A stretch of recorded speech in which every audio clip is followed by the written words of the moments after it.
Good evening, everyone.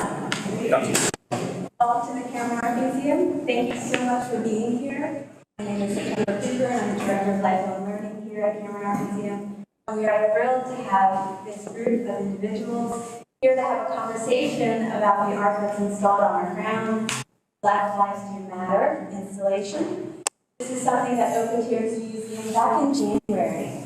And it opened on a day with conversations at that time and also with dance and celebration. And from that day, we have had the pleasure of seeing people come to the grounds, go out to each one of the letters, and just have these wonderful interactions with them up close, looking at the artwork and sharing with each other and their families about what the stories that are being told on the letters, and then also what the letters mean to our community. And so that's a big part of what we hope we'll have a conversation around tonight. With us, we have Grayson Davis. He is the artistic director.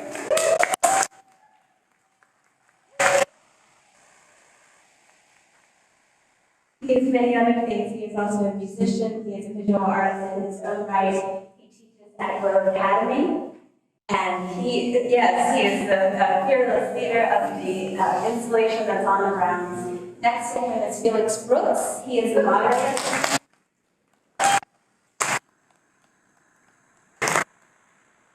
And Felix is the former director of diversity and inclusion and international admissions at Kalamazoo Valley Community College in Kalamazoo, Michigan. He also has served as director of the Countywide Learning Network Initiative for the Kalamazoo Community Foundation. He works right now at UNCW, and that's where I met him in some of the work that he is doing here in our community. He has been serving as one of 3 facilitators for the racial justice learning community that started just this year. So please help me welcome Felix Brooks.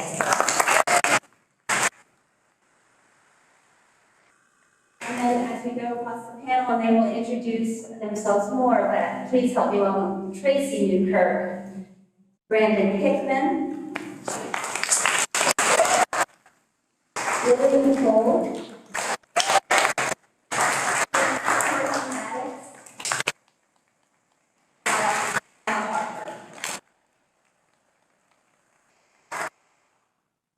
turn it over to you. Thanks. I didn't say anything more about myself, but how can we dispense with that? I would love for you to give some more background. I think that would give some more context. Okay. Absolutely. Yes. Great. So. Can you guys all hear me? Yes. I was telling Brandon when I came down here that when I supposedly came down to Wilmington, North Carolina to retire. We're up north, but that lasted all of about 3 months. And I had to get back into the classroom. And it's interesting because we're going to be talking tonight about the intersection between art and social change, which is something that I've explored a lot of, not in arts. If I do art at all, it's in the classroom, in terms of how I teach my students. But these folks here are going to be experts on it. And so I would hope that you would give them your undivided attention and let them spiel on what it is they do good and how and why this stuff actually matters. Not just tonight, but afterwards as well. So.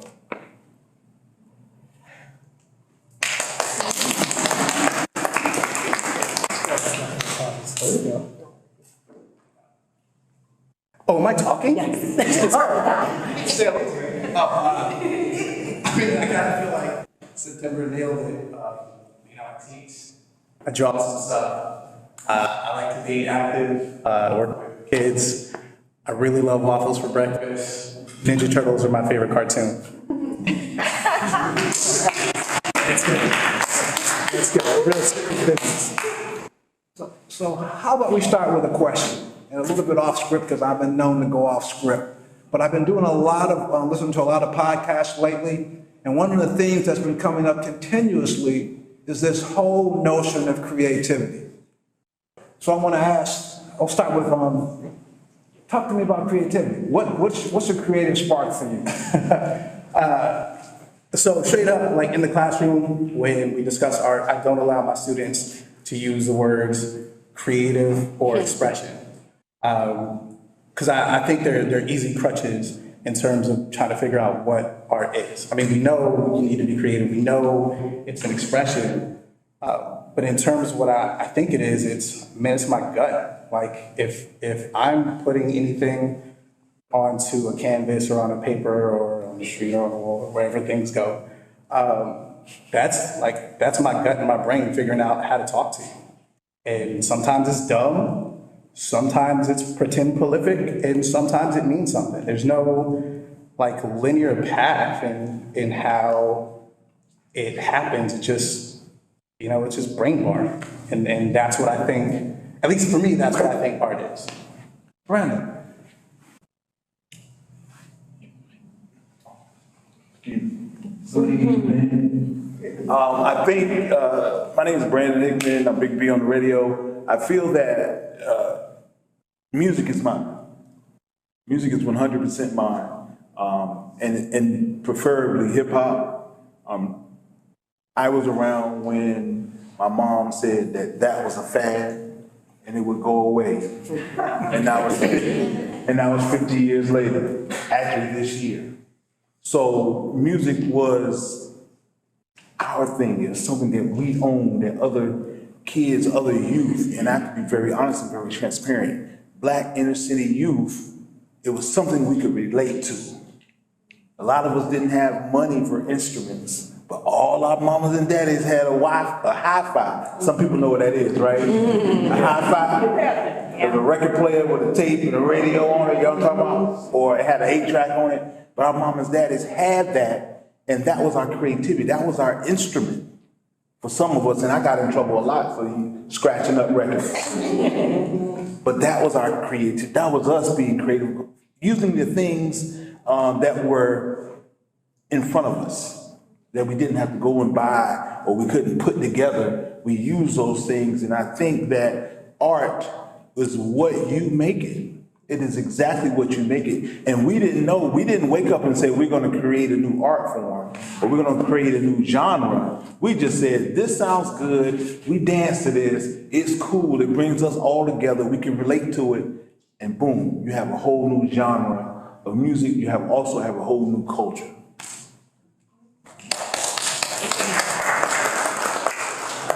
I've had a lot of conversations, most notably around the intersection between that expression and social justice. So talk a little bit about that. So for me, creative is more than just art. You can obviously be creative in art, but like Grace was saying, that goes like hand in hand. That's what someone's going to immediately refer to. But creative for me is literally thinking outside of the box, living outside of the box, pushing the boundaries up until you can get in trouble, finding that loophole of existence. Like creative for me is my life. It's what I aspire to be. I want to, do something quirky, do something unthought of, or just, what am I interested in at that moment? But the intersectionality of it, and it's what a lot of youth, especially individuals that I work with, that's what they hold on to. For some people, they use their creative spirit seriously to exist, like regardless of what they're dealing with at home or in the school systems that are happening. Some of our children only have that creative outlet, and that's what drives them to get up every morning, because they don't want to be, that social norm, or they don't want to just check a box.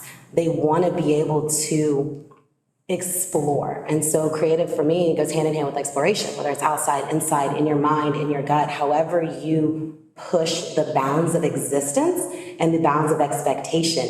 You can look like this cookie cutter mold of whatever society is describing to you, but everything internal and how you present yourself is completely out of the status quo. So for me, that's creative. You don't look the look. You don't ascribe to one title or another title. Just living and being your most comfortable self, especially in 2023, for a lot of our students and a lot of the community members we work with, that alone is creative. So creativity is survival.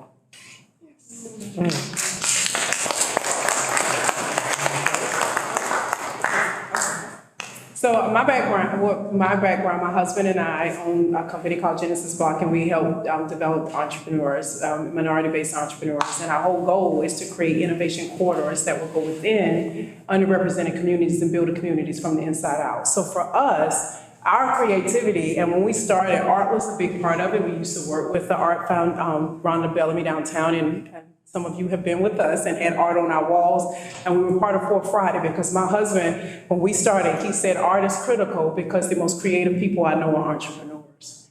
When you have to build something from scratch and learn how to monetize it and make a living off of it. And we do that every single day. We work with companies that have an idea, and we help them take that idea, monetize, build something that is desirable so they have a customer, and that is feasible. They can make, they can actually do the work, and it's viable. They can make money off of doing it. And we have been, I guess we're blessed to be able to sit and watch so many women and minority-owned businesses that have sprouted out of Genesis Block since we've been here the last 3 years this year. The number of businesses that we've been able to see, people that have come in working in their kitchen for 5 years and now they're on shelves in Lowe's Foods. And, or people that were trying to, just coming out of prison and was doing wall art and outside art, and now they're doing wall art and murals in Novant, their new neuroscience center. And so when we get to see that type of creativity from people who don't typically get the resources to have that level of creativity expressed, and so we help them be able to express that. So ours is through entrepreneurship.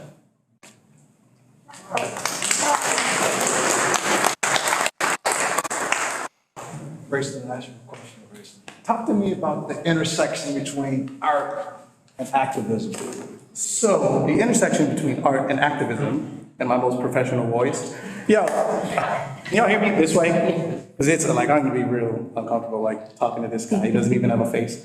The intersection between art and activism, the two go hand in hand. And here's especially why art is important. You cannot lie to art. You cannot lie. You can lie in conversation. You can lie to the written word. When you are standing in front of a piece of art, that is a dialogue between yourself and yourself. You are ingesting every piece of what you were looking at, right? If you are honestly trying to figure out, right? So let's go to like the solidarity fist, right? It's everywhere. I can almost guarantee, and I don't want to put words in anybody's brain, but I can almost guarantee when you see this, you immediately think Black Power. That's not what it is. I mean, that is its representation, but it's solidarity. But that picture has become so symbolic that that is what you're seeing. Now, what you take from that is completely up to you, right? It's the same way, so put the bat signal up in the air, right? Bat signal goes up. That means two different things to people. A, that means safety. Like, he is coming the day, the night is safe. Gotham, we can breathe for another day. Or if you're Two-Faced, you're like, yo, I'm about to catch his fade, right? So it depends on who you are, but you cannot lie to imagery, you cannot lie to symbolism, you cannot lie to yourself. That is a dialogue. And when you're talking about what activism is, it is a dialogue. Yes, it is manifested through action, but it's a dialogue before it's anything. And that's my TED Talk. Thank you for coming.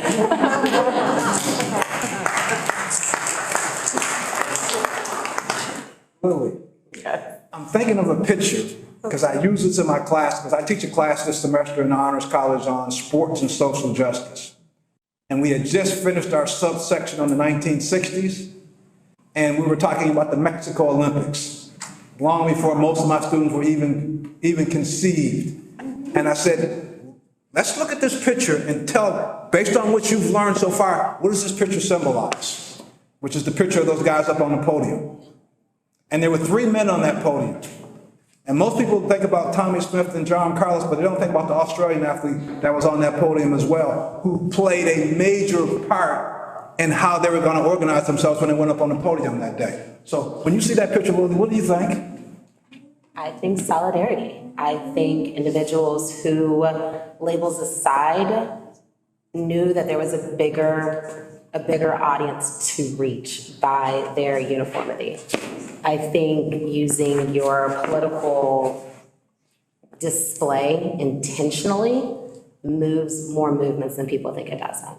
To echo the sentiment about the fist, it is a solidarity fist. It's used across many movements. It's not just Black Lives Matter, but it's people literally coming together and knowing the stake that they have in the game, regardless of your actual fight. allies sometimes move movements so much further than the actual activists that we are named and we are known of because of that solidarity coming together. Like the fist is an intentional like symbol. It's not just a fist because we're going to go punch the man. It's literally your hand coming together to catch the momentum to hold the power that you are wielding. That, in my mind, is the display of the fist. And so those individuals knew what they were doing. Like you said, it was a collective conversation prior to going up there. And using your political awareness can get you so much further than having a fight or having a conversation or taking to the streets and storming the Capitol. Like, be intentional about everything you do.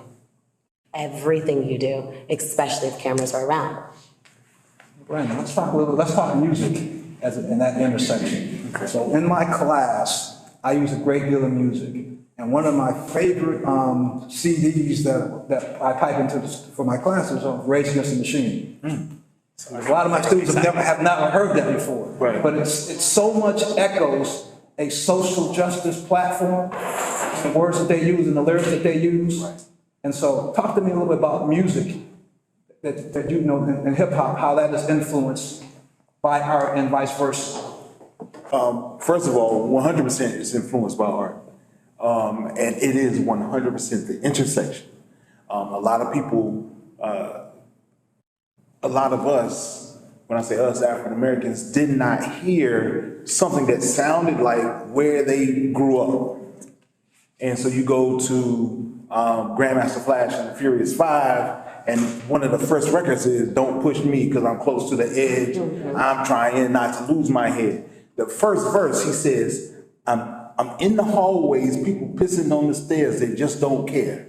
That's one of the first verses. And so people are like, what's going on? He just said piss. But what that young group at that time, they were 17, 18, 19-year-olds talking about where they're from. So this is the very first time a music video and a record opens up the door to young urban America. So you can see exactly where they live, exactly what's going on. They birth Public Enemy. And Public Enemy becomes the Black CNN. Night of the Living Bassheads. It's the early 80s. They're telling you about crack. They're saying, hey, this thing is horrible. It will destroy your entire family. But they call it the Night of the Living Bassheads. I'm not going to Arizona. We're not doing anything in Arizona. Because at that time, and Arizona was not recognizing MLK's birthday. Anything MLK, they weren't recognizing it at all. And so they came up with this song, Not Going to Arizona. So I guess hip hop has always been at that intersection, like the CNN. It wasn't a party song, but people would always dance to it. People would always say, when I drop Fight the Power right now, I promise you, the folks that grew up in the late 80s, early 90s, they're gonna sing every word. Because at that time and at that space, even though we dropped it inside of Spike Lee's Do the Right Thing, Fight the Power was 100% a protest song. So yes, it does intersect. Music is very important to that. Hip hop has been at the forefront, being the CNN for the movement. You want to weigh on that, Mr. Kirk? Any comments, or you want to split off on another tangent here? What do you think? I'm probably not your music person. I'm plus because I'm tone deaf. Let's talk about art and culture then. So for me, when I think about that element of it, because my whole life, like I grew up in corporate America, and so I've always been in positions where I had the opportunity to create and be very entrepreneurial. Mm-hmm. And so when I think about art, it is in that whole creative space of giving people, because I gave people I always had creative teams within my teams. And so I always gave people the liberty to decide how they wanted to create their job experience to be, how they wanted to create if we got to work, we were the team that was told that we never said no. We took everything, and then I would give them the liberty to design it in a way so we could take it back to corporate and headquarters and say, this is what works and this is what doesn't work. But if most people don't give people that level of liberty. And so when I was in corporate America, I was always dreaming like an entrepreneur. and that level of creativity that has to be there. And I think that's what pushed me out of corporate America, because I think it's now been so stifled, and you can't have that level of liberty like we used to have when we were building companies. Now companies are so established, you're not at building, you're more at sustaining, and it's not as fun. So that's why I like working with entrepreneurs. So let me ask you this question. Why is it so often in corporate America that they struggle with issues of diversity and inclusion and social justice? Why is there so much virtue signaling and not real work? What do you think about that? Oh gosh, don't get me started. I got you started. Yes. I'm living watching GBS syndrome fade. I mean, GF syndrome, George Floyd syndrome. Everybody jumped out and made all of these statements. And all of these corporate statements and what they were going to do and what they were going to put in place.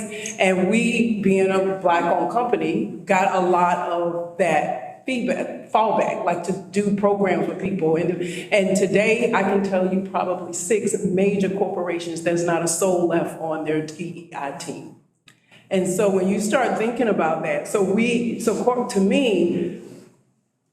corporate America does what makes money. And until, and I go and I sit and I listen to panels, even when I listen to panels about development, and, people say, they talk about, gentrification and development and how companies are solving it. And they always come up with rental assistance. And we can't keep doing the same old things that we've always done and think we're going to get a different result. And so, what I see that the lack is, it doesn't make money to care, because we are not Blacks and minorities are not a strong enough base from an asset base for them to care about what our decisions are. And so what we have to start doing is building enterprises as minority-owned businesses. Until you're an asset owner and you're building enterprises, they're going to keep having those panels and saying, we'll give you this little 500 here or 5,000 here, but we're never going to pay much attention to what really matters, because you don't really matter. And that's what they tell us all the time and how they make decisions.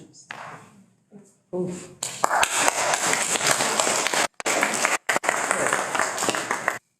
How do you use art to change the narrative? How do I use art to change the narrative? Actually, I can go long on this, but we've been kind of like neglecting 2 artists down this way. So let me ask these two that question then. How do you use your art to change the narrative?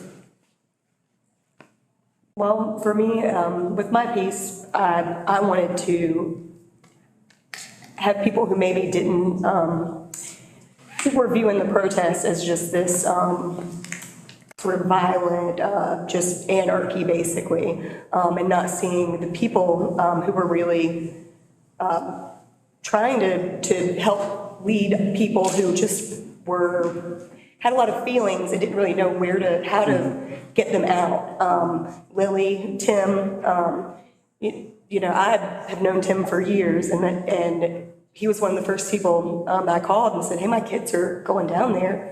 I need you to look out for my kids. They're going to protest. And I'm there, And so I wanted people to see the good that came out of it. The names, changing the names, the small steps, but the community coming together to fight for what they felt like is right and what is right, and not see it as just buildings being destroyed, because that wasn't happening. It wasn't the narrative. So I wanted to just give some light to that narrative, what was really going on.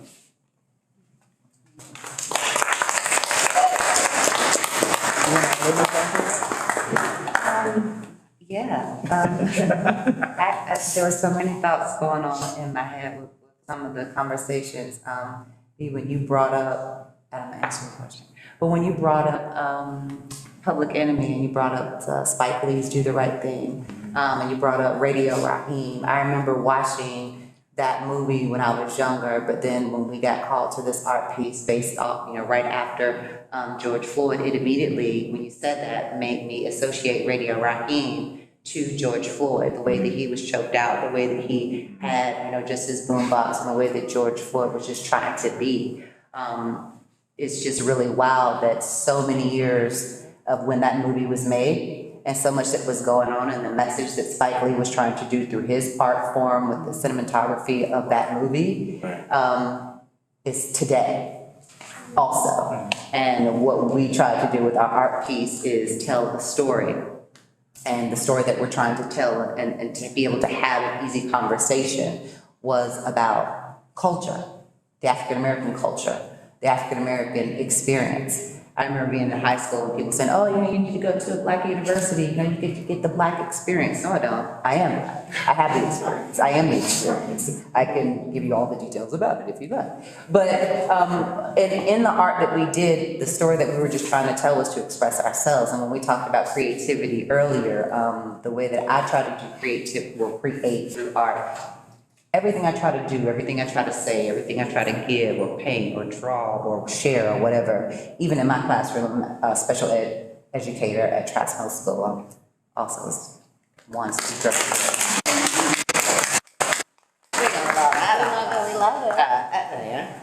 But it's from a place of love. I use love first in everything. Love in my food, love in my clothes, love in my lipstick, love in my art. And from that perspective, taking that other people get from it, that's what I want them to get, is the love. And I think that if we can have more easy conversations about who we are as a culture, who we are as a people, and we can come from a place of love, we can eliminate all the negativity. We can eliminate and break down the walls of stereotypes and all the things like that, just to be able to speak and be and learn and cultivate and create and share, those experiences. So that's all I had. So, let me follow up. Did what happened to George Floyd and Breonna Taylor change the way you approach art? No. Because art is supposed to agitate the atmosphere. It's supposed to be a tool that we can use, just like Grace was saying earlier, if you don't have the words, I got a paintbrush, I got a marker. If you have anger and you don't want to use that physical aggression, you can do it on this canvas. It's supposed to be able to disrupt, but it's supposed to be able to tell the story and get people to think. It's perspective taking. We can never help what people think. We can never help what people feel, right? But when we do it through art, everybody's gonna look at it differently. You're gonna get something different, you're gonna get something different. And it might not even be the intention of what I did it for. But if we can get people to look at something and think differently, and then take what we're thinking and then speak it out in a form where it's peaceful and loving, we can have better understanding. And do you see that, go ahead, do you see that as a form of activism with respect to the art? Do I see it in a form of activism? And What you've just described, or you don't put a name on it, which is fine as well. it's hard to put a name on it, I'd say. I mean, because activism is different for different people, depending on what you're fighting for. Through solidarity, it's one thing. I mean, I don't like to use the term ally. I like to use the term accomplice. Because ally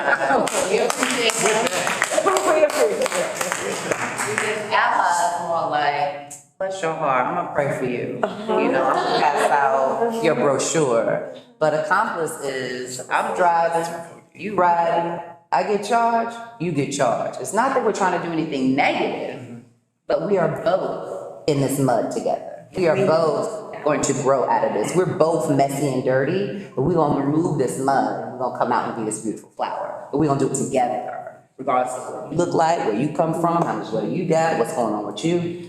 I like that term, accomplice. So activism through art, it's gonna be different. It's gonna look different. It's gonna be different.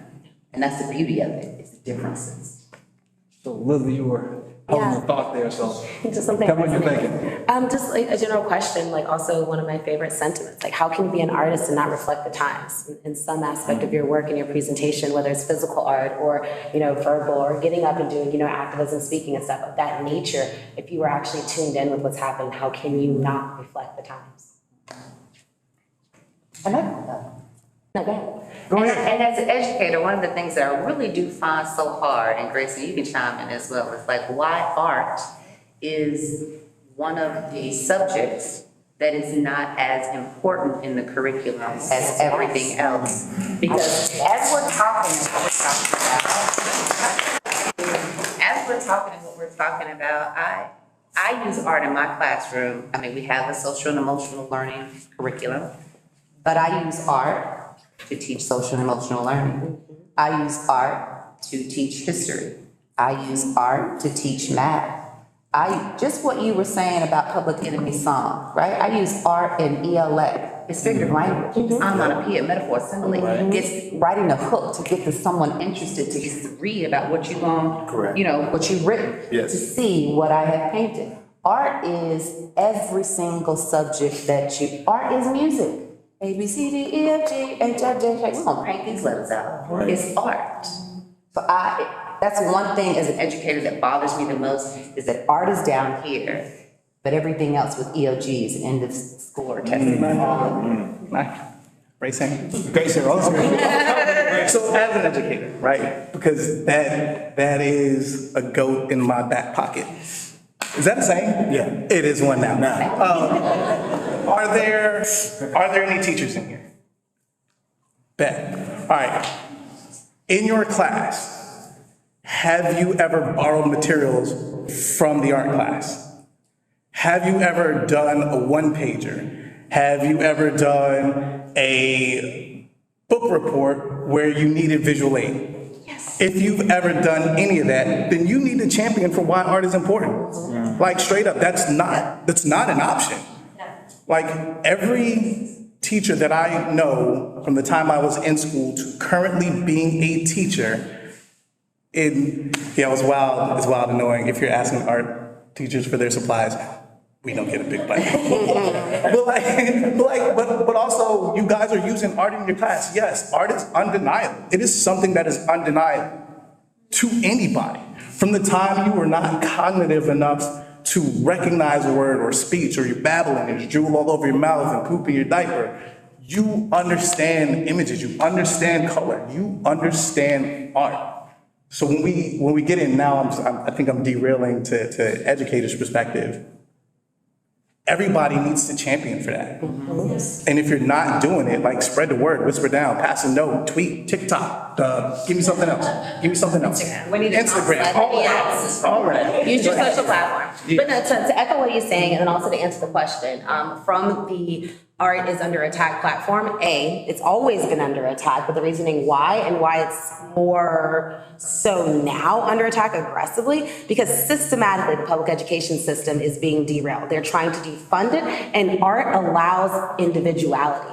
Art allows creative thinking. Again, we hate the word creative, but art allows you to think outside of what your standardized testing is going to get. Standardized tested subjects are literally the same curriculum wherever you're at, regardless of the state or the county or the district, or how much money your school has. The private school is getting taught the same thing as the school that is Title I about to be shut down in your Englishes, your sciences, your maths. Why? Because the state regulates those numbers. They can actually grade you upon those numbers. Art is individualistic, and that means all of the arts, your music, your dances, your physical arts, your drawing arts, your ceramic arts, your self-expression is art. And the people at play who are currently running our legislative system, who are currently Republican, they want to take away the individuality so that they can just have a bunch of robots going through the system doing what they say. I am definitely educated in this because I work for the school union. We're trying to combat that attack on individuality. That is why art is being defunded. They do not want students who are dealing with the worst of the worst every day to find a place that they can survive and thrive. Going back to creativity, art is an act of survival for so many of our students, especially in communities and neighborhoods that are overlooked, underfunded, and legitimately given up on. So you ask why art is under attack? They don't want free thinkers. They don't want free speakers. They don't want people who believe in their self enough to buck the system that's broken, that doesn't support them. That's why art matters, because all of you educators and all of you parents wouldn't be here without an art teacher loaning you a pencil or a pen to your student, because your child cares enough to think outside of what you're telling them. That's right.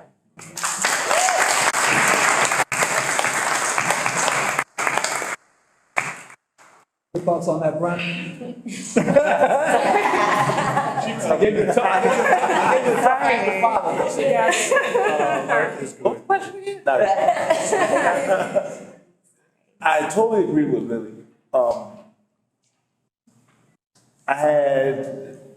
Yesterday I had a kind of rough day at work, and I work at a radio station. But from noon to 1, I'm on the air. I'm on the air from 3 to 7, but from noon to 1, I do something called the old school the rewind. And in that moment, in that hour, from 12 to 1, whatever I was dealing with was gone. Because it was my time to create my magic inside of my mix. And I think it is therapy, it is your safe haven, it is your place. And when we take that from students, they don't have anything, then you have chaos. And so we have to actually make sure that we have the art programs in our schools. Definitely art, definitely music. We want music there. We want where we can, I guess it's art where we gotta make the, what's the thing? Ceramics? Fire, kill. Yeah, Ceramics? kiln, yeah, ceramics. Kiln, Like when that's you're art. making ceramics Yeah, we and need all of pottery. that, you know? We need all of that because students, when they find themselves and they find the thing that they like to do, they excel. And I'm only gonna give you this, I guess this particular illustration. I have a son, and his name, we call him Big Ike. And he was playing sports and he couldn't find, I'm tall, but I don't like basketball, and I'm fast, but I don't know about football. And so we got him interested in swimming. And we were in the grocery store, and my old football coach comes up and says, "Man, he's big. What do you do? He play football?" And Ike steps outside of himself and says, "Nah, I swim. That's what I do."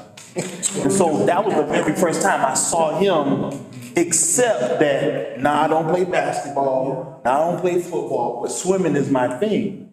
But he also acts. So he came right behind it with, I like to act too. That's my other thing. So his safe space is his monologues on Monday, when he gets to go in his room and he puts the camera up and the lights and he does his little monologue and posts it on Instagram, see how many likes he can get. But that's his safe space. And I think what we ignore sometimes is that a lot of our youth, a lot of our kids and students, that is their safe haven. Art is where they're at. I don't care if they draw upside down giraffe and it's purple. That's their thing, and that's what they created. It might be, I don't know what it might be to them, but this is where they had the most peace, and that's the peace. And it gives them a chance, and I talk this with my class all the time, to color outside of the lines. Yeah. Because so much of the world we Exactly. live in is rigid and rule-based. Right. But when we get to put something on canvas, make a piece of music,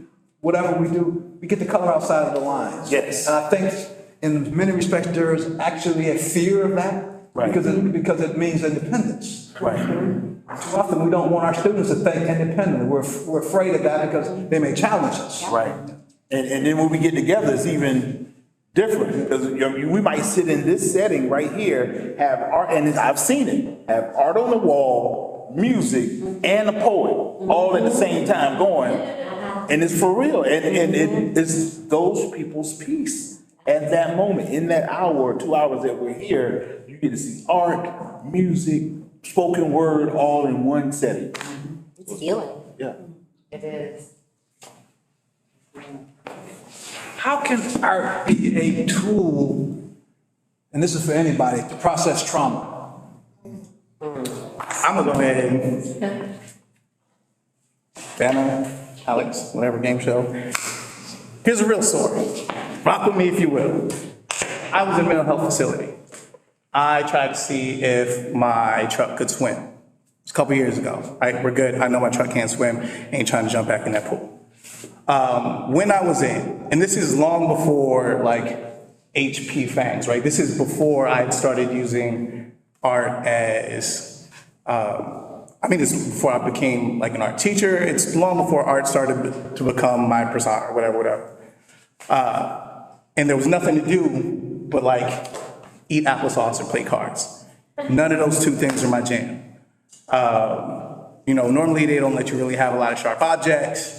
So one of the staff sniped me some crayons, hooked me up with a pencil a couple of days later, and I drew everything. There was nothing else I could do. I'm bugging out. I didn't understand right from left, up from down, Donatello from Raphael, waffles from French toast. I was bugging. But I drew everything. I drew what it was like the first time. I had never taken a single med in my life. I drew the feeling of me being on meds. I drew the nurse, her name was Georgia, who was my attendant. I drew my psych eval too, as an ostrich with a necktie, because that's what he looked like. But I drew everything. Like, I drew every character in there. And by the time I had gotten so into that rhythm, I forgot that I was in this space, right? Like, I was cognizant that I was there, right? Like, I'm not an idiot. I know that, like, yo, how come my shoes don't got no laces in it? But I had stopped worrying about everything that worried me prior to going in.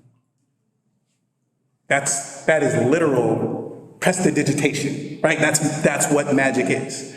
So when I came out and I posted all of those pictures on Instagram as a risk, right? Like, roll the dice, let's see if this works. I don't know, maybe it'll put me back in for doing this.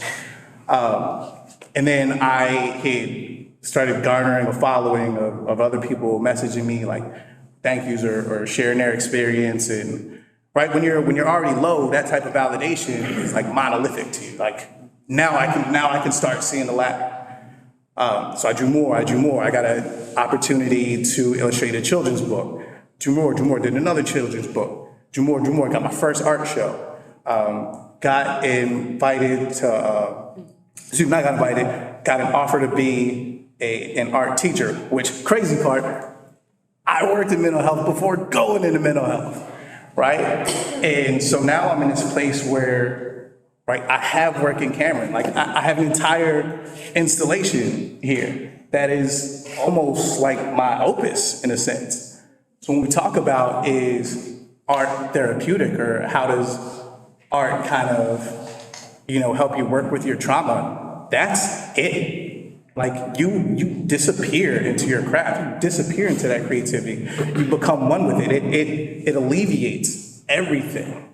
I promise you, had I not found that when I was in, that I'd be right back in or right back under. That is a guaranteed fact. Yes, art is healing. Fact.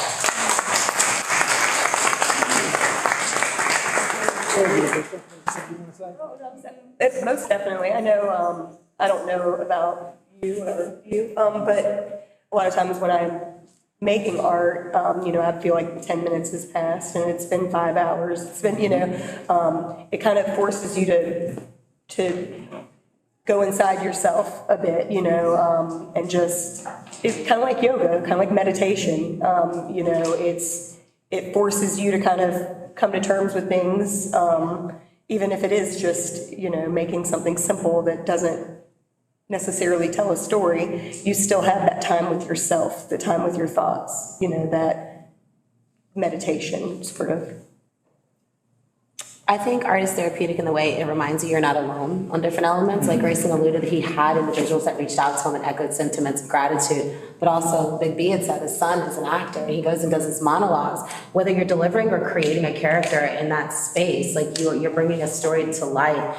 But there's so much that's been recorded across the books that it breaks down situations and environments depending on the play or the piece or the monologue and how deep you go and how dark it can get, or how talented you are. You can create your own monologue and your own storyboard from your experience, but you're not going through it alone. Like you have that opportunity to dig inside yourself and process it, get it out. My form of art is writing. I do poetry and spoken word, not as often as I should speak, but I write a lot, so it gets it out there. And then when you do have the opportunity to share it or publish it or put it out on that platform, someone else hears that and sees that. And art can transcend age. It can transcend your location where you live. It can transcend like your financial setup. It doesn't matter, because my story could hit you in the heart because you experienced something exactly like me, got nothing in common.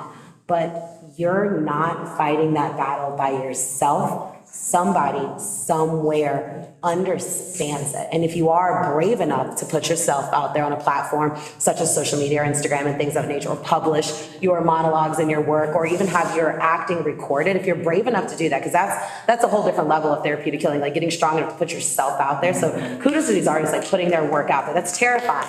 But if you are brave enough to do that, if you are brave enough to do that, then you stand the chance of reaching an audience. You stand the chance of finding an individual who may have never spoken up, who may have never heard or seen someone look like them, feel like them, who lives in this picture perfect life and everything's okay, but like inside, they are losing their mind. Like they have anxiety eyes and they're freaking out. But outside, their life is so beautiful. They just got a scholarship to college and whatever makes their life perfect, but they're like dying. And so in that way, art and sharing your art is insanely therapeutic because somebody gets you on a level that you were when you created that art. It's being vulnerable. Okay, you mentioned something a little while ago, we pivoted here about stepping out of the corporate world. So talk to me a little bit about that and the change making that you wanted to do when you stepped out of it. What was your thought process when you left that world? Well, first of all, my company moved me to New Jersey, and that will make anybody leave corporate America. So, I'm a country girl, and living there. 2 years, that second winter, I was done, and so that pushed me back home. But in leaving, I felt like I didn't want to die with so much in me that I didn't express. I felt like I had so much more, and I always felt this burning on the inside that I was going to do something great. Like I would look around in my environment and be, how am I going to do it here? And so when I moved back, I started my own business because I ultimately had always wanted to help businesses not become the big behemoth corporate structures that lose the personality and force people in, and then they lose their personality. So that's what my consulting company was.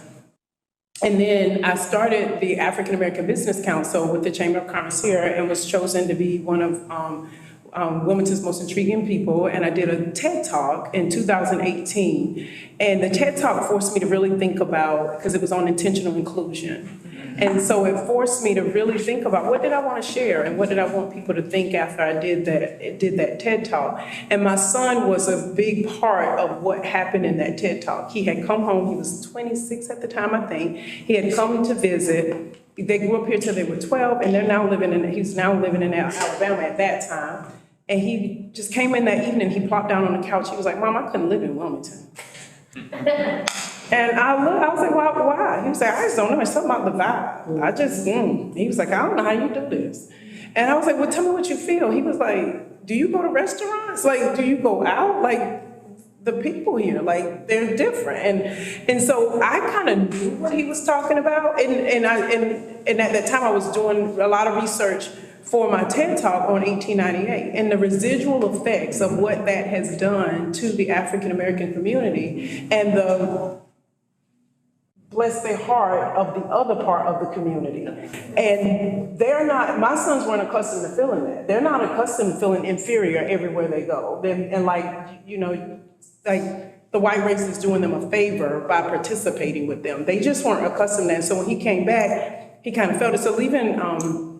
So when I got back here, I wanted to build an African-American middle class that spawned me to want to build one that my two sons would want to live, work, grow, and raise a family in. And I was like, because that hurt me, I'm like, I plan to probably be here, so I don't have a chance of my grandkids coming back to this town. And then technically, I know people that have left because they didn't want their kids always feeling inferior. And they felt it when their kids were in school and other things. So I put out I did my TED Talk on help me build a Wilmington, use your power, your privilege, and your position to help me build a Wilmington that my two sons would want to live, work, grow, and raise a family. Then I met my husband, so I set out to help build a solid African-American business class because I knew that had to happen for us to get there. We've got to build that up. And then I met my husband who came from California. He'd started a technology company, been in a lot of tech incubators and accelerators. We brought that together and said, if we can teach entrepreneurship and build and have entrepreneurship be the gateway to economic prosperity and social reconciliation. And meaning that if, you know, I learned this past year at the Black Blockchain Summit. One of the ladies was speaking and she said social justice without economic justice is a one-handed clap. And I feel like Wilmington has a one-handed clap. We do a lot around social justice, but when it's time to march for economic justice, we should have the same set of people and the same vigor that we have when we're marching, when we see a social injustice. We got to march for economic injustice, because what we are experiencing is the laws are set up for landowners. And so if we don't own anything, they have no desire to hear what we have to say, because they don't have to. They can follow the law and not listen to us. And so we came back and we put our skills together, and our desire is to build Black enterprise and powerful businesses so that the community has to listen. And then we put in innovation quarters, that's a whole nother big concept, in underrepresented communities, so communities of underrepresentation can start to build themselves from the inside out.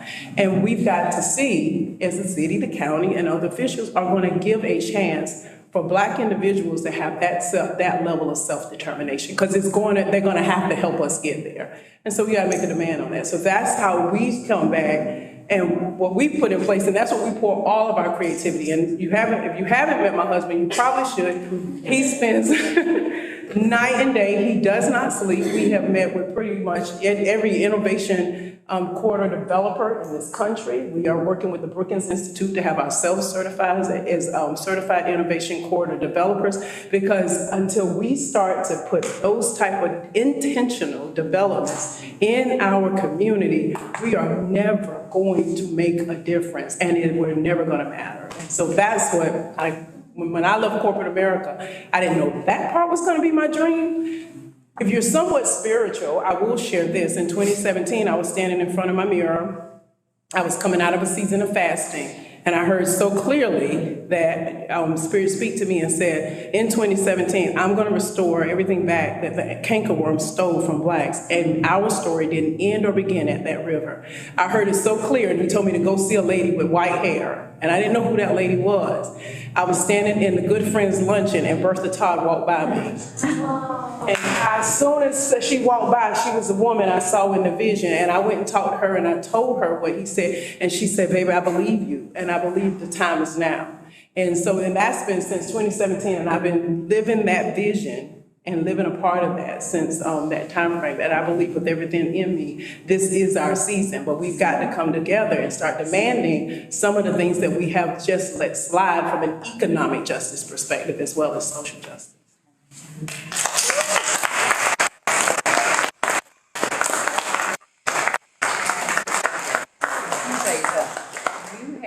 At the one-handed clap. One-handed clap, I said, and with your fingers, okay? Because that's exactly what, but all of what you said really does encompass why that art piece is so important, why the message of that art piece is so important, because we do matter. Yes. Like we do have our feet in the ground too, like we are a part of this community, we are a part of this place, and there needs to be more recognition, more credit, more opportunity, more justice, socially, economically, all the things that you said. Yeah. Is that out there? So unpack that a little bit more.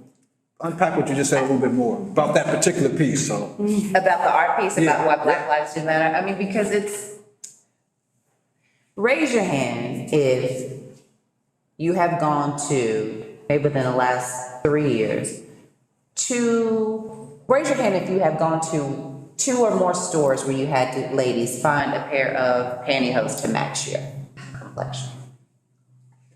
Okay, look around. It's the women of color. Raise your hand within the last 2 or 3 years if you had to go to a drugstore just to find a Band-Aid that's going to match the flesh of your skin. Okay.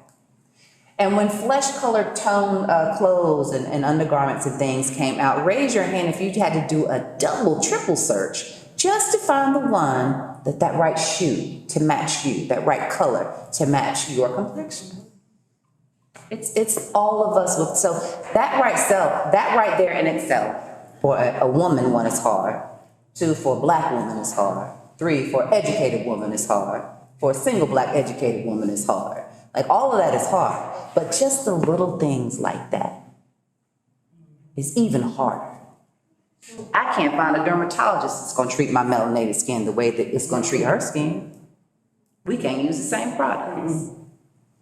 Based off of my blood type and how much melanin I possess in my body, brown rice is better for me, but white rice is better for her. But then if we don't know, we don't grow. And so that's why that sign is important, because we do matter. Both our houses can be on fire, but mine is engulfed in a flame. And so that's why I feel like now, like you say, the time is now, like now, it's been overdue, but now it's even more important, because if we only see and pay attention to one group, right? And everybody else around it is gonna suffer. How many people in here tan in the summertime? They're high, let me see them high. You tan, you get a little bit darker? Yeah, okay. It's harder for me to find a different color makeup in the summertime than it is for you, right? Right, but then when we tan, just know that the melanin that I have inside of my body is the melanin that you have in your side of your body, and we still all bleed red. So why do we have to have all the differences? We don't have to. We shouldn't have to. But a lot of it is a legacy that we're born into. A lot of it is what we are taught. A lot of it is what we have learned. A lot of it is what's put in front of us on the television. A lot of it is what we hear from other people. And a lot of it is ignorance. We're too afraid to open our mouths and ask a question. If I see someone come into this door right now dressed in all black with a necklace on, or just a spike necklace with eyeliner coming all down and spiked hair, what's the first thing anybody's gonna think? He emo. Emo. It's the first thing you're gonna think. But is anybody gonna stop and ask them why they're dressed like that? That person maybe could have just came from a play that they were in, wanted to come here, they're so bad, and they're still in their costume because they didn't have time to change. But we're so quick to judge and put somebody in that box, but not take the time to have an easy conversation. What's up with you, baby? What you need? Where you at? Let's talk. That's why that sign is so important, because it breaks down the barrier. It opens up the door for us to get rid of the ignorance, get rid of the judging, get rid of all the drama and all the hate and all the negativity and all the envious that we have, all that.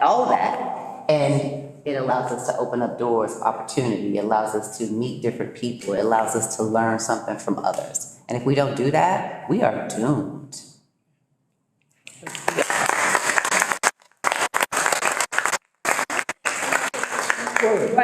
Because when September called me, I was like, I'm in entrepreneurship. Like, I don't know a whole bunch about art. I mean, like, why would I do that? I mean, why would I come? And when she told me what the art piece was, that's what made me, because we gotta matter. And I mean, and until we do, and we don't matter just for votes, I mean, because you know, we matter when it's time to vote. And then when you get the vote, we don't matter anymore, because because I will honestly say, I've taken a poll. I mean, what was it that I just read, what was it? $43 billion went into George Floyd initiatives. And so my husband and I, we work with diverse-owned businesses every day. Where did we capacitize those businesses? Where did that money go? Because it's not in our communities. We're not seeing it. So where did it go? When it's time to raise money on the backs of us, then everybody's there. When it's time for us to receive the funds or the capacity building to get our way into entrepreneurship or empowerment or gateways and ladders of upward mobility, no, we'll feed, and you know, we are a community that will take care of the bottom. We have all these funds for the bottom of the barrel, but the top 10% of the Black community that can raise the Black community out of the situations we don't fund them. And so that's what we've got to come back and say, if our lives are gonna matter, it has to be, you can come by y'all and do programs and all that, until we see an economic response to our lives mattering, they don't matter. No.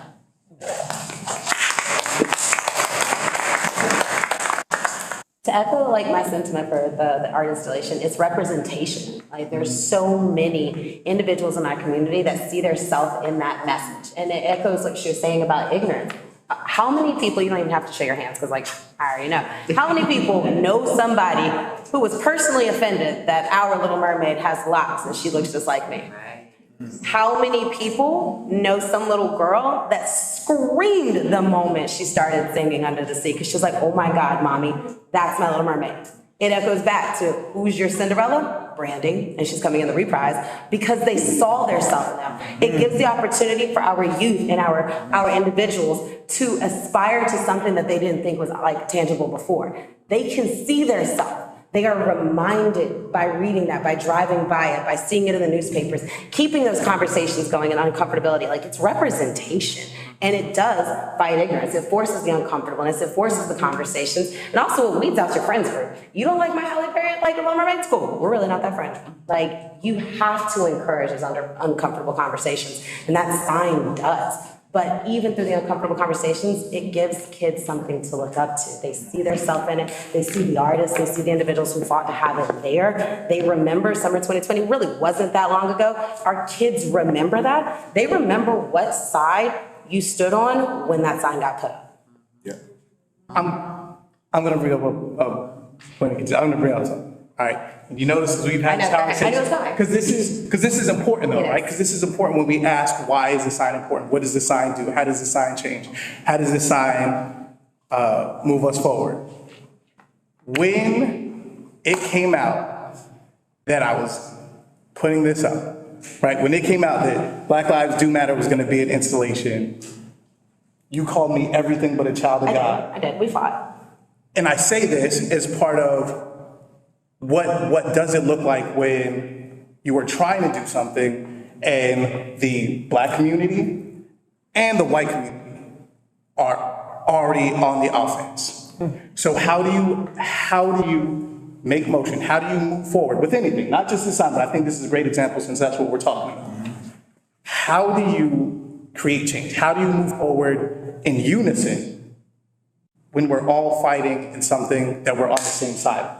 So when was it? Because I mean, and I say this not calling her out because we've had this conversation. Had a lot of conversations back and forth. This is not like, gotcha. No, it's an ongoing thing. But I think it's important. So what was the moment when you said, okay, now I see why this is relevant? Because I think coming from you and hearing it from you is gravity. Because it's easy for me to say it, right? It's my baby. I was really vocal against it early on. I'm pretty sure a couple newspapers quoted it. There was a whole bunch of stuff happening. So you're right. Me having, like I said, kids are going to remember. If you look at the newspapers, I slammed him. We were not on the same page. I was working from home. I had my dog out there. I lived in the neighborhood that it was originally put up. For those of you who don't know, it was in Gervais Park originally, which is the north side. I've lived on the north side since I graduated college, so that's like my part of Wilmington community. That's what I've made home. And I'm walking distance from the installation. And I literally was up there one day, picnic blanket, my little computer, my dog, my little water bottle, some wine, total bougie shit, excuse my language. But I was up there working. But I was sitting there minding my business and I saw kids come up there. I literally saw some mama with her band who was out there bebopping around and kids were walking up. And I saw how they interacted with it. They didn't even see me there. I was literally just a random person on a picnic blanket. They thought I was weird probably. But they walked around and I heard little kids laugh and I heard their joy. And the mom was taking pictures. Like they went out of their way to come to Gervais. They could have lived one street up, they could have lived across town. But she had a van and she had kids in the van and they saw images of their self. They read the message. And these were little children of color. And I started crying because him and I had a lot of conversations. We had, not all of them were nice. We had a lot of vile. I was for, why are you including debates? I was on the side, Black Lives Matter. I was fighting that fight. I was like, you are selling out. Why did you put do in there? And it was a lot. But the second I saw those little kids, one of the little girls looked like me, and I just, internally, I was like, I'm done. Like, I get it. And mind you, he had said that to me. He had explained that. Like, logically, my mind knew it. But in 2020, at the hype in 2021, there was a lot going on internally. And so until the second that I saw some little kid I didn't know, but the little girl looked just like me with a lot less tattoos, I was like, wow. Like, I get everything that he's been saying to me. I get why this is important. And as much as I hated even where it went, I was against that. I saw why it was necessary. And that was the change for me, because I saw someone see their self in the installation in their backyard. They were comfortable viewing a piece of art respectfully. Not everybody can afford or will make it out to CAM. Like, they can't do that. It's not as accessible. Not everyone has the opportunity to come here. But these kids felt safe going to the north side to run around in the park that a lot of people don't even know is an actual park. And they took pictures with statues. Because for those kids are statues, people looked up to them. And I stopped saying anything negative about it that day.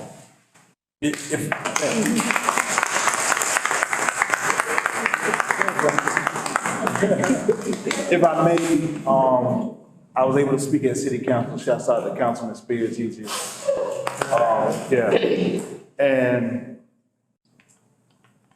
just piggybacking off what Lily said, where the sign was, and I'm not gonna get in where it was, but I wanna see how symbolic it was, and I don't know if that was the plan. The sign, this installation of art, I'm not gonna say sign, the installation of art was in Gervais Park, named after the Gervais. Thomas Gervais, of course, ran the Wilmington Journal. 1 block away is Taylor Homes, one of the oldest housing projects in America. And Robert Taylor becomes one of the first African Americans to have an architectural degree from MIT and goes to work with so many folks. He I guess builds Robert Taylor Homes in Chicago. And then, Where I've been at on a number of occasions, so I know where it is. So. And then here in Wilmington. In that same facility, we call Taylor Homes as a young boy who wants to become an engineer 100 years later and goes and becomes the president of MIT, Dr. Philip Clay. So the symbolism of where the installation is where I grew up. I grew up on the north side, 100% in Robert Taylor Homes. And I have to quote a Kanye verse. We weren't supposed to make it past 25. Joke's on you, we still alive. For me to witness, and I witnessed just like Lily, little black kids go out and take pictures and hang out in Gervais Park. They felt like this is their space. This is where we're supposed to be. This is about us. This art is about us. And this is our side of town. And we are proud of it. 2 blocks away from the Meadowlark Lemon Bridge on the General Joseph McNeil Street. I mean, come on. It makes sense. It makes sense. And I do want to say this, hats off to the CAM for stepping up and saying,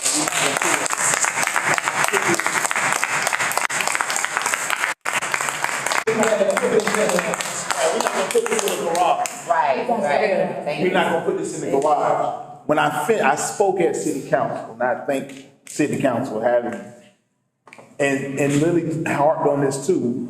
I think someone said this particular piece is why we have to have the hard conversation. We don't want to have it. We don't want to have it because everybody wants to be comfortable. I want to chill. You know what I'm saying? I'm good. Let me get a little drink. I'm okay. But we have to have a comfortable conversation to go forward and hold people accountable because we need money. You need to put your money where your mouth is. We also need more installations like this. So are we going to do some more murals? What are we going to do? We need more music. We need more spaces where we feel comfortable. All of us feel comfortable. I don't know if you know, but during this time when the piece was installed, and correct me if I'm wrong, Brother Spears, there was a lot of unrest in my neighborhood. Oh, yeah. But the folks that run things said this space is off limits. Where this piece is installed was off limits to any violence, to any problems, to any drugs. That was off limits. So this installation, this piece of art that described a little boy and a little girl, they were able to feel good about themselves, whatever hue, light, dark, in between, they feel good about themselves. And it is very important that we continue wherever it goes.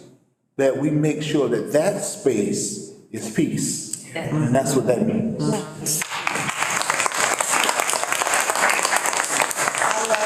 love that all of y'all just said all of that, but I've been wanting to say this for a minute to you, Grayson. Thank you for sharing and exposing what you shared about yourself. The mental illness part, I didn't ever know that about you. And it doesn't even really explain what I know about you at all. But I'm glad that you shared that, and the two of you just talked about representation and validation. I'm not from here. I'm from Greensboro, North Carolina. I'm an Aggie. I went to North Carolina A&T State University. Aggie pride. But where I'm from and how I grew up is like it was a predominantly black neighborhood in schooling. When I got to high school, you know, it was a predominantly white. And I went to college, it was predominantly black. And when I came to Wilmington, you know, me and my husband, we wasn't gonna make it. I was like, hey, dude, you could go on for your job. I'm staying here. I'm not going. Love you. Send me some money. But when he came, and then I came here, you know, I was like, Wilmington is really weird. Like, I knew what I knew about it. All that you just shared, like, you schooled me a whole lot. I didn't know any of that. But Wilmington is really weird, and it was uncomfortable. And then when I got here and I started to teach, you know, the representation of our black and brown students at our school at the time was a custodian and a lunch lady. And it's hard to sit in a space where you're trying to educate everyone, and the only representation that they see is that. That was hard for them. It was hard for our multi-language learners who don't see themselves anywhere in the building at all. And then it's a struggle when you have teachers trying to teach them and they can't get it because there's a language barrier. Then there's a cultural barrier. Then there's all the barriers. Everything is there. And so representation is super duper important. But when you were talking about Grayson, when you were there and you were just painting and you were just drawing and sketching out, and then you started to post. It's so hard for an artist to, like, I feel like when I'm painting, when I'm doing poetry, when I'm writing, when I'm whatever, I have a lot of stuff that I keep. Because every time I go to that space that this I thought was gonna be 20 minutes ends up being 48 hours, I get lost. And I take a piece of me and it goes into this piece. And I'm afraid to expose it because I'm okay by myself. But when I take that deep part of me and I put it out there for people to look at it, I can't price it. I can't put it's a sign on it. I can't do it. Like, it's hard. So when you do get a piece, like something as big as this, and it gets out and you get that validation, not of just who you are, but the validation, like somebody gets that small part of me. It's huge. And I put it out there, like that's just such a great feeling. And so when it was in Gervais Park and it was there, I remember the men who came to fill the holes where we had the wood pieces down, he was explaining how the dirt that he was sharing also had historical meaning to it from where they got it from, because it was hundreds of years old. And I was like, well, that's really dope. Like, this is so perfect. And to ride into the downtown and you look down and you see it and the lights are up and my students go and they take pictures and they're shouting me out and they're putting their names on the back and doing all the things. Like, it's just great for them. It's great for me. But then when we go to city council and I hear the words, it's been up here for too long. It's time for it to go down now. I'm personally sick of seeing it. Let me know here, maybe other places too, but specifically here, from how red the sea was here, I am not important. I'm okay to teach your students, your children. You know, I'm okay to watch your babies. I'm okay to flip some burgers. But I'm not welcome. Like, I'm not important. I'm not seen just because I want to express myself and explain to everybody, hey, I'm not bad. Like, this is who we are. We want some too. You know what I mean? Like, that hurt me. That hurt me to my core. It hurt me for my children to see that. You know, when we moved here, my kid, we didn't talk about color. When we moved here, my kids were in the 5th grade and the 3rd grade. And I remember my son coming home and saying, Mom, are we mixed? Like, what's going on? I'm like, why you asking me that? All the kids in my class, they look like me, but one of their parents white. You got white? What are you? Like, dude, what? Representation, like conversation, like it's just huge. It's just a whole lot to unpack, and it's just a whole lot to have to deal with. But that hurt me. So when you got it, and you guys got it here, that validation, that feeling came back again. Like, yes, okay, somebody sees us. Somebody sees me. Somebody's gonna accept this. We're gonna keep going. So again, big shout outs, thanks, appreciation, love, hearts, emoji. So much more than that. So thank you. So, you've heard from a lot of people on the panel. Are there any folks out there who have any questions they'd like to ask? Anything burning? And my name's Fredo, big fan of Visual Grace.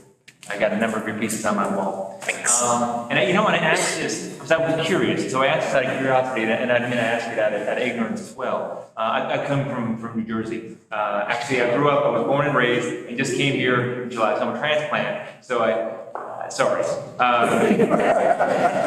But why do? Why the do? What was the issue with do? Like black, it was up, I guess everywhere, but up there, right? Unfortunately, in the Mecca of so much of what was happening at the time, Black Lives Matter. But why do matter? Because I've not heard that. That is a great question.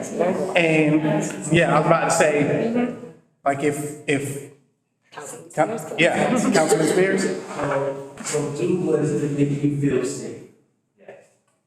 Do what the bargaining piece. Black Lives Matter is too strong for a statement. Black Lives Matter movement is too strong for a movement.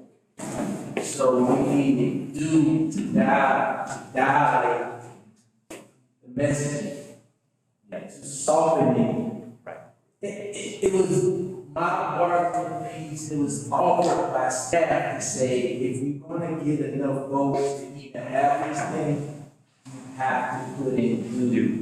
And so I think Grayson will agree that we took control of the narrative of do, because Black lives do matter.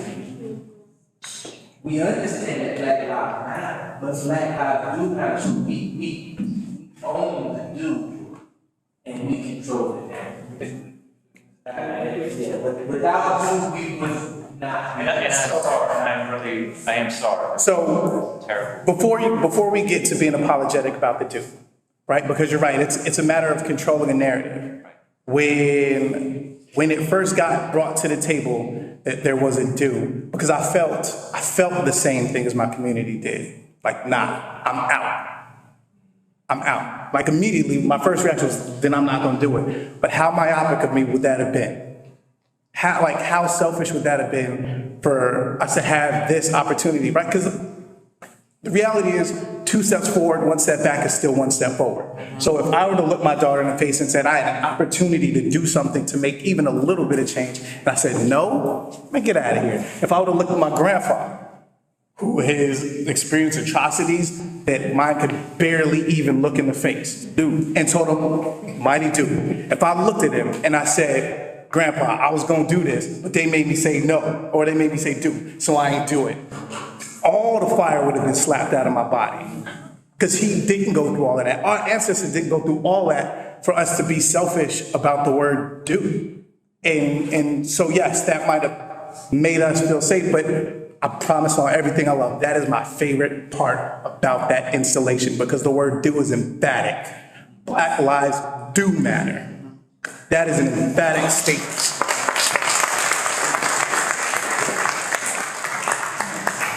I'm just curious, the fact that it says Black lives do matter, to me sounds pretty important. And I'm just curious, because I'm not aware of this, to what extent is this whole concept, has it been shared nationally? Folks all over the country? I mean, it seems like something that should be out there. In terms of Black Lives Do or just Black Lives Matter? About the installation. I wish I had a better answer for you. I wish it would go a little more national than it is. It's pretty widely recognized, like it's had some media coverage. It's like if you go to TripAdvisor, it's a Wilmington like tourist spot, right? So we laugh, that's a big thing. Right, it's huge. It's my dream, as I'm sure it is with the rest of the artists and my partner Jana, who all fought this fight to get, listen, all right, and I know this is a derailment, but the answer is yes. I would love to see it go more national. And yes. And everybody talks about like what good it does and why it's here. But when I say like literal blood, sweat, tears, I've had nooses dropped in my front porch. I've had death threats in my messages, like in trying to put this up. And I'm sure I'm not the only one. I'm sure Councilman Spears wasn't absolved and like any admonishment. I'm sure these artists didn't go unscathed, right? People were shooting bullets left and right. So when we talk about like the vulnerability of art, or like what artists are actually putting on the line to make things happen, like we didn't just have to suffer the word doom. We have, like, do you know what kind of mental toll that takes on you? To know that an entire city hates what you were doing, but still feels so impassioned that you know it needs to be done and move forward with that? I can't put that into words. I cannot put that into words. So when we talk about, do I want to move it outside of Wilmington, or should it get national recognition? Absolutely. It should. And anybody who put themselves on a platform as big as we did, it should. But you know how it can? You see all y'all sitting here? Right? Say something. Yeah. Like everybody want to see it, but who's saying something? Yeah. So yes, like I do want to see it grow. Because like my sanity was on the line for this project. In a real way, my actual sanity was on the line for this project. So yeah, let's make it national. I would love that. What? Like after this, I would love this. Our installation, every other art piece like this that says Black Lives Matter is on the concrete where cars are driving over it. This happened to be redone. We have the only standing one. The only standing one. And it just doesn't, Black lives just don't matter here only. It's a movable beast. Yes. It can go in every city and state if we would like for it to. If someone could help charge that to be, it could go in the African American Museum if it needed to. It has a whole complete story, history we've learned, location where it's at, all the things. Like, this is where the collaboration comes in. This is where people pull their resources. And this is where people have those conversations to make stuff like that happen, because there's a huge story behind it. We got artists, we got storytellers, we got orators, we got radio, we got corporate, we got all the things, educate, we got it. So we need more. Help us. Any other questions? Yes. That was heavy. Sorry.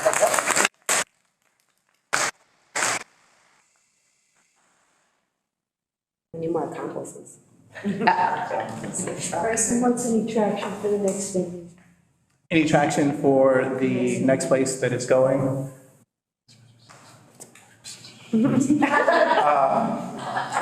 would think is advised me to early, as we are still trying to figure that out. Like, I mean, the very honest answer is, winging a prayer. We pitched it to a couple of people. Some people weren't ready to take it in.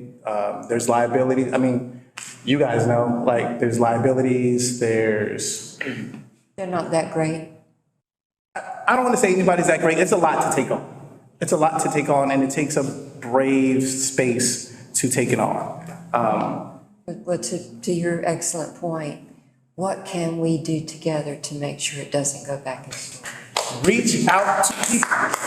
You like it, you want to see it somewhere, like, reach out to me, any of these artists, like anybody that can. If you see like, ooh, this would look dope here. Or, ooh, I have a friend in this circle who might know something. Or, ooh, I have a benefactor, because that's great. Like, you know what I mean? Like, if you know avenues that we don't, because I promise you, this is the first time we've had to look for a home. Like, we've exhausted just about every option we could immediately think of. So, Wondering what kind of help we Maybe I'm not. I feel like exposure of the Yeah. story itself. I know people in Wilmington, like, not even a lot of people, but they knew it was there, but I don't think they knew the story of what it went through to get there. That's a story that needs to be told. I don't think they know of when it got moved, how it got moved, why it got moved. Like, it could have been like a show or a cookout or something like, hey, look at a protest or something, but that wasn't told to to see what was going on and just where it is now, and do people know that now we're looking for a home? Like, that story is not being told. Like, I think social media is free, right? Word of mouth is free. Like, the story needs to be told in order, I feel like, for us to find a better place, because a lot of people just don't know what has happened. And not relegating it to a protest piece. That is not a protest piece. And I think using that language is what makes it scary to people, is that it was a protest piece, or it was only relevant in this time. Like, go look at it. Like, what about that says protest? That says community excellence. I don't say simply Black excellence, that says Wilmington excellence. Like, that's all of us, that's everybody in here. So when you talk about it, or you, because to me, I feel like that's the best vehicle is word of mouth, because everybody knows somebody. Everybody in here sitting here has heard these stories. Go herald these stories. And if you hear something good, find one of us, and we'll do the legwork. We ain't afraid of that. Oh, no. But I don't mean we all do, but I have a lot at stake. I have a lot vested in this. Absolutely. You know what I mean? So I'm open. I don't always have the answers. In fact, this is even in putting this up. So I have a partner, Jana Robertson.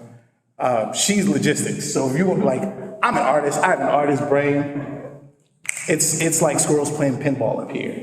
Like, she's a better person than me in finding these type of answers. I'm just like, all right. I'm just like, it's gonna happen. It's gonna happen. And if it don't happen one way, I'm gonna make it happen another way, whether somebody like it or not. Right. So sorry, zipping it up. Excellent. The fact that we're having this conversation, this debate, tells us about how much further we gotta come. Because of the fear factor behind it and the potential backlash, this tells us that we got a lot more work to do. This is not done. I tell my students all the time, we don't live in a post-racial society. Contrary to what people said after Obama got elected, we don't. We see that now. That illusion should have gone away a long time ago. And when stuff like this happens, this is what it tells us. That people are still fearful of having this conversation. Because that's what this is about. Yeah. It's a symbolism of a much larger conversation that needs to be had, and we got to continue to have it. We got to continue to push the envelope and not take no for an answer. It's as simple as that. This is not something you can just file away under, we'll come back to this later on. We've done that for far too long. So the conversation needs to be had, and if it can be had through this piece of art, then let's make that happen. Let's make it a priority. The community has to make it a priority. You have to see it that way. Yeah.